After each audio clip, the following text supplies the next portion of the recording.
15 Ocak Perşembe günü Miraç kandilinde Peygamberimizin sünneti olan süt içmeyi ihmal etmeyelim. Öncelikle yatsı namazından sonra bir bardağa süt dolduruyoruz ve o sütün içerisine birincisi en az 100 kere olmak şartıyla ya mümin esmasını okuyoruz. Bilenler bir tane Yasin suresini, 3 İhlas suresi, bir Felak, bir Nas, bir Fatiha suresini okuyoruz ve o süte üflüyoruz. Ardından bilenler 7 tane Ayet-i Kürsi duası okuyor ve 21 tane Ettehiyyatü duasını okuyor.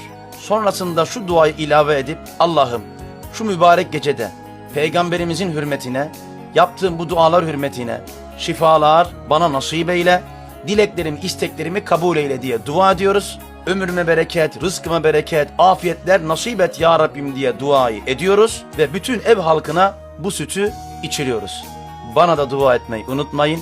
Miraç gecemiz mübarek olsun.